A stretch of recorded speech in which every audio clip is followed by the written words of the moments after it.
Hoje não teremos, os nossos irmãos tiveram alguma dificuldade, então eu vou fazer uma dobradinha aqui. Já que eu gosto de falar, né?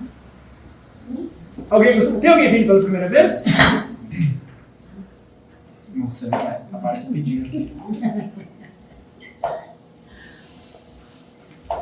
Ó, Márcia. Aqui. Então a Márcia abriu no 21 aqui. Haverá falsos cristos e falsos profetas. E o subitem que a Márcia abriu. E subitem 11, Jeremias e os falsos profetas. Alguém de vocês sabe quem foi Jeremias? Quem está com o Google aí, eu também não sei. Então vamos lá. Eu só vou falar um pouquinho a respeito dos falsos cristos e falsos profetas para depois a gente entrar nesse item, tá?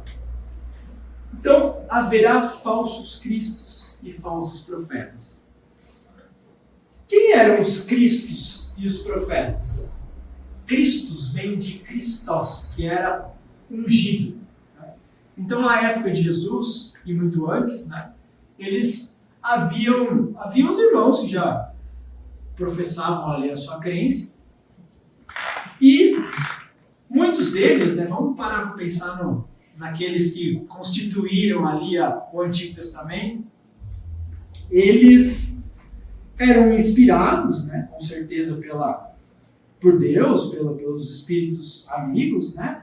E a seu tempo eles foram referência trazendo ideias, né? Não trouxeram o todo, mas traziam muito do que haveria de acontecer. Eles eram profetas, eles profetizavam, eles tinham o dom da profecia, eles escreviam ali as mensagens que eles absorviam, e isso era algo inovador, futurista, né? Que traziam conceitos e ideias, né? Cristos já é um termo um pouco mais, vamos dizer assim, mais substancioso, né? Então, ungido, escolhido, né? São pessoas já demarcadas por Deus a virem aqui trazendo um novo conceito, né? Mudando aí o rumo da humanidade, lembrando Jesus Cristo, né?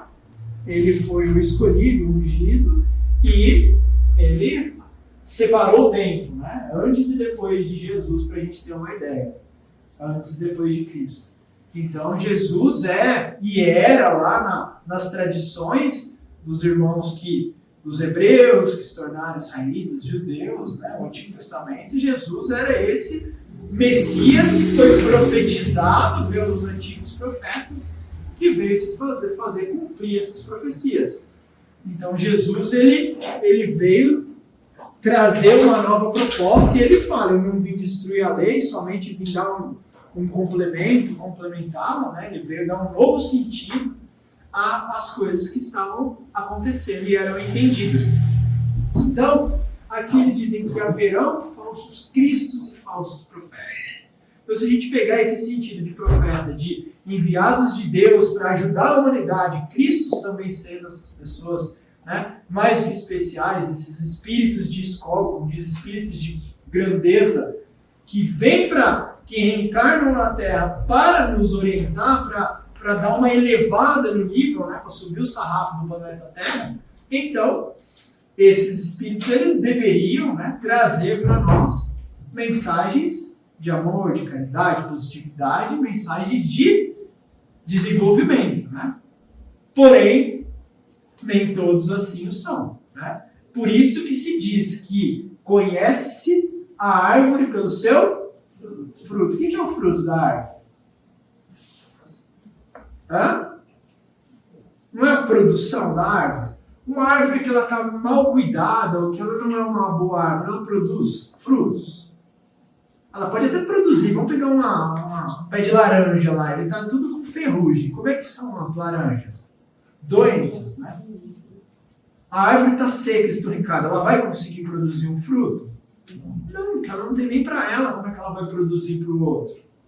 Então é dito que boas árvores produzem bons frutos. Árvores ruins, maus frutos. E é essa a essência desse capítulo, né? Como reconhecer um profeta, um bom profeta? Como reconhecer o Cristo? Pelos seus frutos. eu posso chegar aqui para vocês e falar, eu sou um escolhido aqui da irmã Anastácia para trazer a mensagem e a palavra para vocês. Eu vim para conduzi-los no caminho do bem. Aí eu saio daqui, eles me conhecem, eu sou um baita de um cara ruim, trato mal minha família, trato mal meus funcionários, eu chuto o cachorro, como diz o Marcelo, a partir do momento que eu saio aqui da porta. Eu sou a pessoa certa. Eu posso ter, quem sabe, o dom da oratória, eu posso estar aqui falando para vocês coisas bonitas. Mas eu não sou a pessoa certa para conduzir. Por quê? Porque a palavra convence, mas o que arrasta? O exemplo. O exemplo arrasta. O exemplo de quem cada um de nós é que vai fazer com que os nossos filhos nos sigam, que aquele amigo fala, nossa, que cara bacana. É legal ouvir o que ele tem que falar. Nossa, são espíritas, né? Que bom, mas só está fazendo um monte de coisa ruim lá fora. Fala, nossa, a religião não é legal. Agora, e se você for um espírita fazendo um monte de coisa boa? Fala, nossa, é legal a religião daquelas pessoas, né? Eles são caridosos, eles ajudam as pessoas, eles falam coisas boas, eles estão tentando ser boas pessoas, né? Então, o que a gente precisa entender aqui? A essência desse capítulo é realmente, né, que para que possamos seguir alguém, possamos ter como fonte de inspiração uma pessoa, que ela seja exemplo, que ela esteja produzindo coisas boas. Como a gente fala do Chico, né? Olha a obra dele, não é a obra mediúnica, não é a obra caridosa que ele fez. Ele morreu, nasceu na pobreza, morreu na pobreza, numa casinha com um terninho, uma caminha velha. Só que esse cara produziu de obras literárias milhões de livros. Imagine o tanto de doações que ele não ganhou quando ele chegava num fazendeiro rico demais e confortável, aquele fazendeiro dando uma notícia de um filhinho, né? A mediunidade dele, com certeza, quantas coisas não encontrou e desenrolou um tanto de dificuldades para as pessoas que não sabiam como pagar. Falou, agora, Chico, toma uma fazenda, toma um carro, toma um relógio. E aí ele só ia distribuir para os que precisavam. E o que ele fez? Trabalhou no bem, no amor. E que espírito era esse indivíduo? Né? Então é isso que a gente está querendo entender. Né? Os bons profetas, os grandes homens, os grandes vultos produzem coisas boas. Né? Eles geram prosperidade por onde passam. São raios de luz que vão deixando, né, a claridade e a luz por onde eles vão se direcionando. Porém, haverá o oposto disso. Né? Haverão também os falsos, os pretensos cristos, os pretensos profetas. Né? Então é isso que nós devemos tomar cuidado. E nesse item, apesar de eu não lembrar quem é o Jeremias, se alguém puder me ajudar, o Emerson fugiu. O Emerson, vamos lá. Ellen, vai lá, Ellen. Por favor.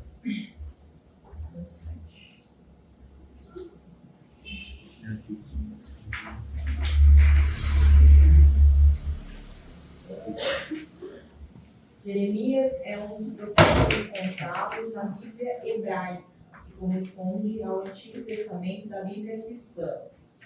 Ele era filho de um sacerdote e Deus pediu para ele não se casar e não ter filhos. Para poder pregar o que Deus queria que ele pregasse, tinha que ser exemplo. Certo. Vamos ver aqui.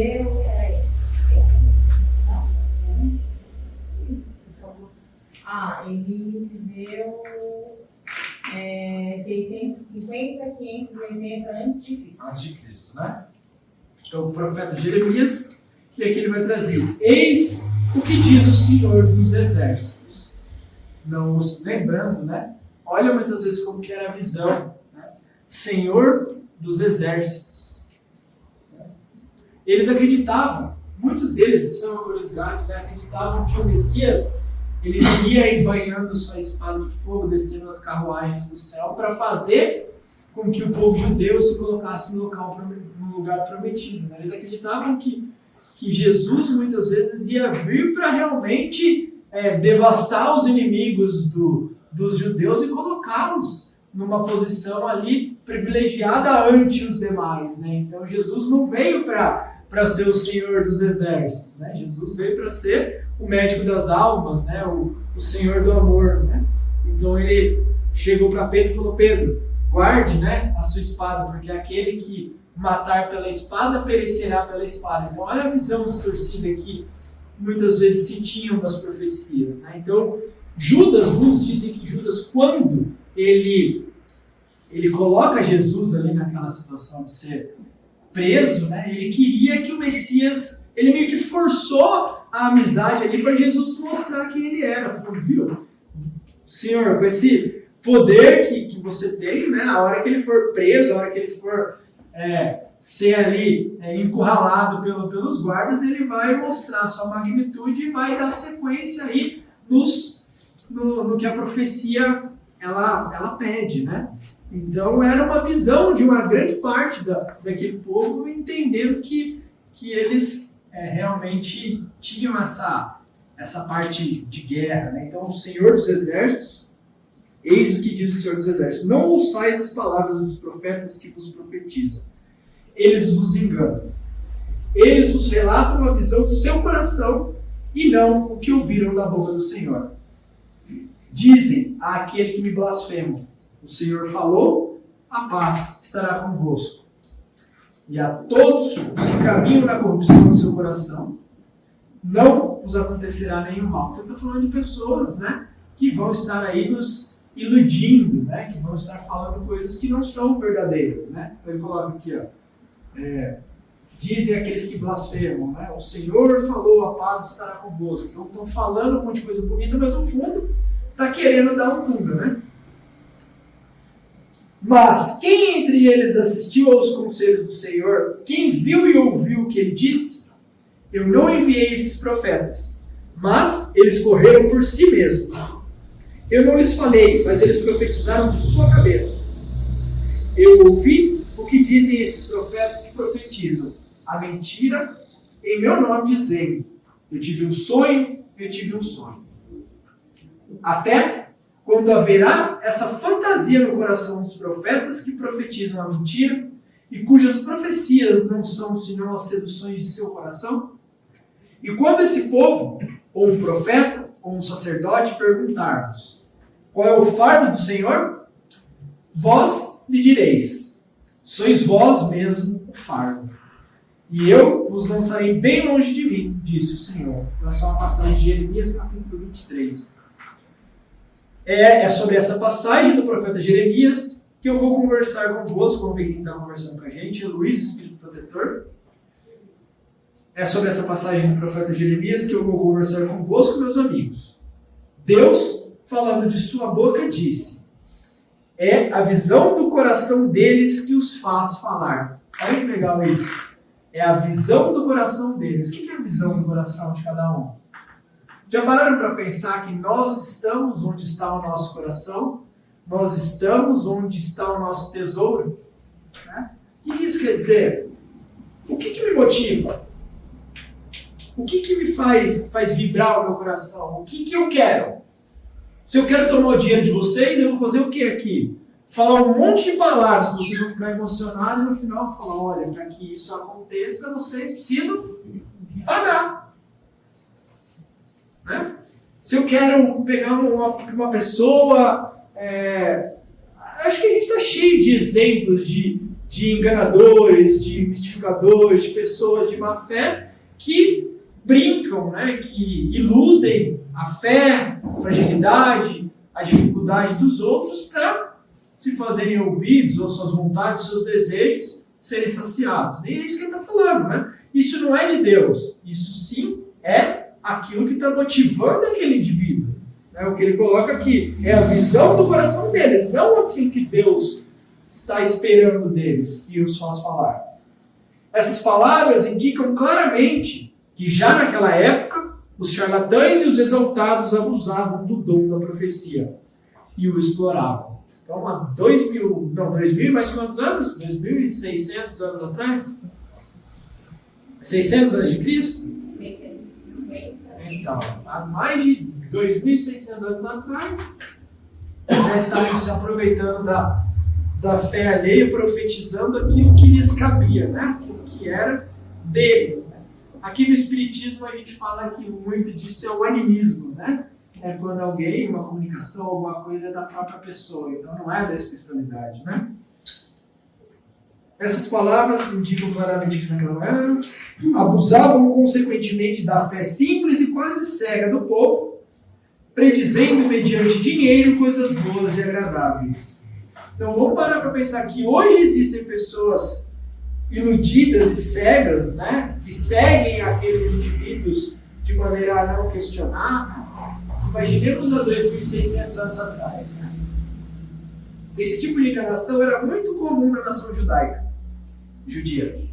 E é fácil compreender que o povo pobre, com o limite de sua ignorância, estava impossibilitado de distinguir os bons dos maus e era sempre enganado, com maior ou menor gravidade, por esses pretensos profetas que não eram senão impostores e fanáticos. Não há nada mais significativo do que estas palavras. 2 pontos. Eu não enviei esses profetas, mas eles correram por si mesmos. Eu não lhes falei, mas eles profetizaram. Então, é Deus falando, né? Eu não enviei essas pessoas. Eles fizeram por conta deles. Essas palavras, essas profecias que eles estão falando, é da cabeça deles, né? Mas adiante disso, eu ouvi esses profetas que profetizam a mentira em meu nome, dizendo, eu tive um sonho. Ele indicava, assim, um dos meios empregados para explorar a confiança que se tinham neles. Né? Então diziam que haviam sonhado e profetizado. Né? E isso nós vemos até no meio espírita. Né? De irmãos que dizem, olha, tem uma obra aqui. Por que o espiritismo ele é e preza pela fé raciocinada? Kardec dizia que é preferível negar 99 mentiras do que 99 verdades do que aceitar uma mentira. Por quê? Porque se a gente aceita uma mentira, a coisa desanda. Então é mais fácil a gente, como disse, coloca no cabide a informação ali, para que depois, se a gente vê que aquilo lá é certo, a gente tira e fala, não, agora está certo. Por que Kardec usava da universalidade dos espíritos? O que é isso, universalidade? Era um método de observação, um método científico, que é usado para se fazer trabalhos científicos. Ele pegava informações contidas de grupos sérios vindos de várias partes e cruzava as informações, aquelas que estavam batendo as informações ali, olha, então isso é um conceito certo, isso é uma verdade.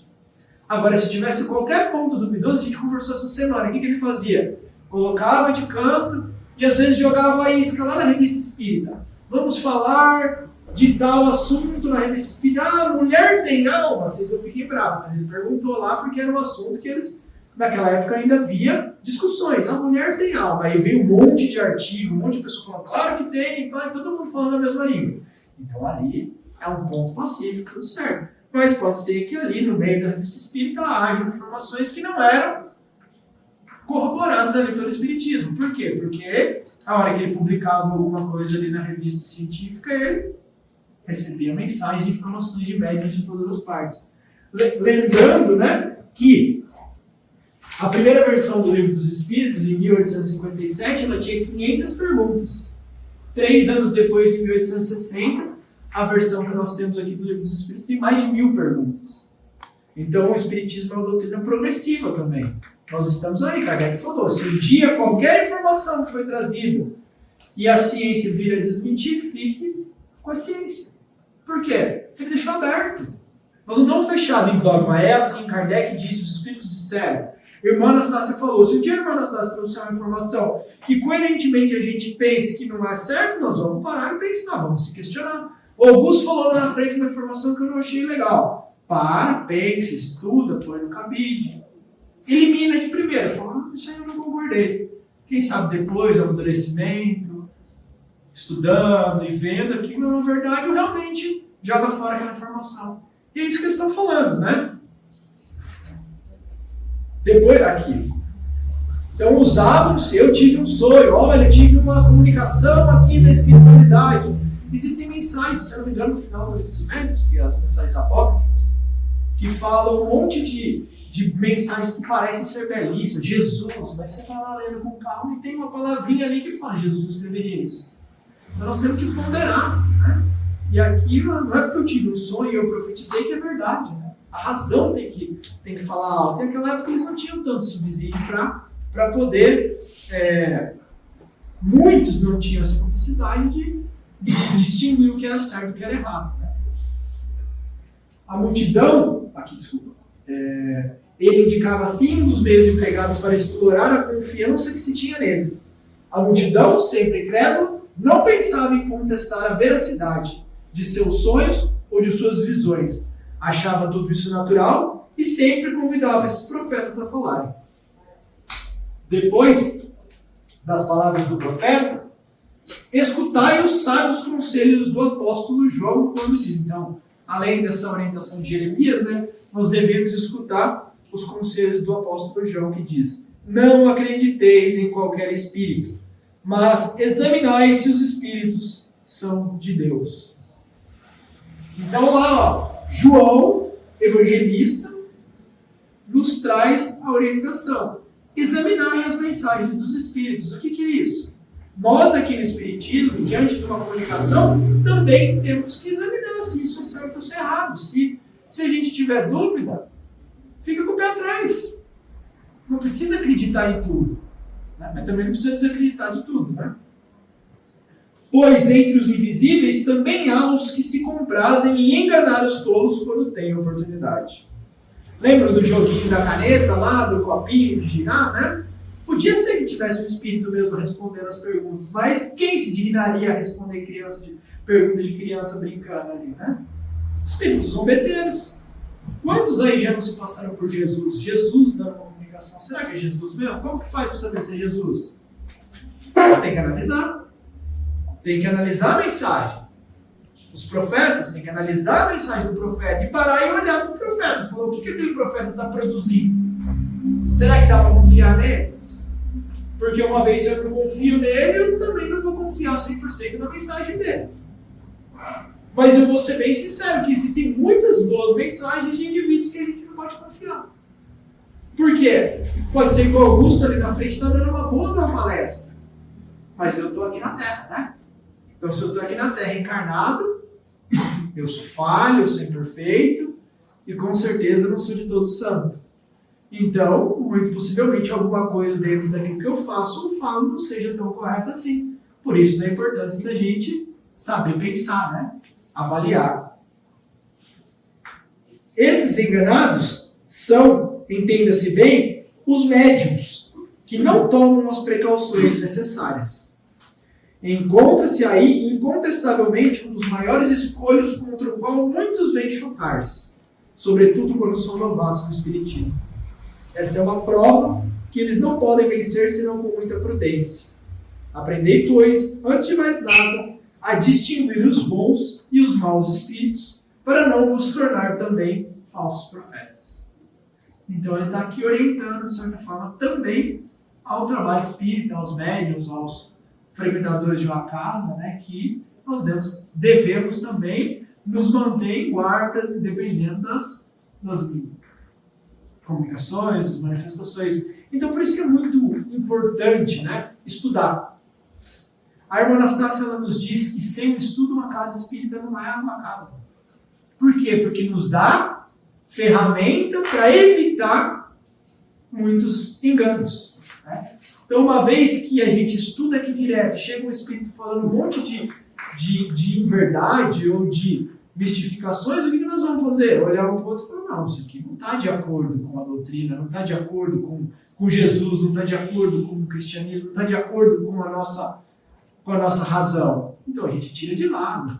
Quantas vezes espíritos que não são bons, eles vêm passando-se, fingindo uma mensagem que não é verdadeira, mas ao longo da conversa ali, já é, muito logo já é desmistificado aquilo. Fala, não, vamos falar a verdade. Por que você está falando isso? O que você quer com isso? E aí a coisa vai se desenrolando para o outro lado. Por quê? Porque nem todas as comunicações são verdadeiras, nem todas as comunicações são de bons espíritos. Assim como aqui na Terra estamos povoados de espíritos de todos os tipos, o plano espiritual é a mesma forma. Por quê? O plano espiritual nada mais é do que os que aqui estavam que retornaram. Existem os ótimos, os bons, os espíritos de grandeza como a irmã Anastácia, sim, mas também existem os espíritos enganadores, os espíritos brincalhões, os espíritos maus, que ainda estão no caminho da ignorância. Então nós temos que ter cuidado.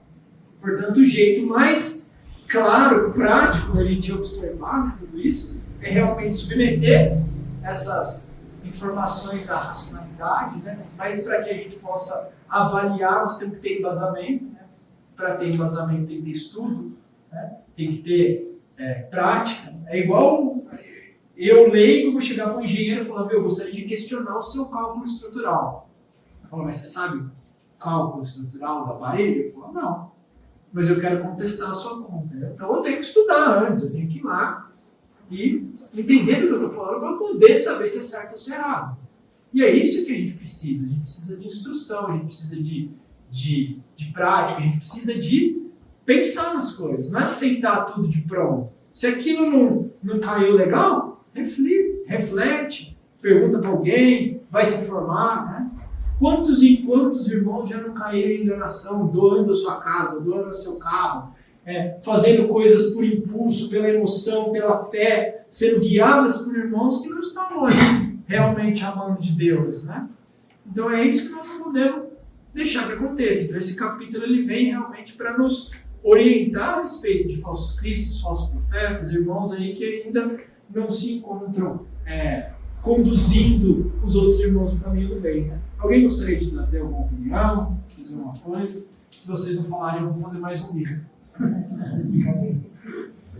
Não vai ter passe hoje. Vai. Certo? Hã? Oi? O que Jeremias teve a ver com essa Jeremias foi um profeta e ele trouxe, né, esse texto falando essa parte do cuidado com os falsos profetas, né? Ele que escreveu essa fala de Deus ali, alertando os irmãos contra esses que se falavam, que se diziam estar falando em nome de Deus, mas na verdade estavam fazendo as coisas da cabeça deles mesmo.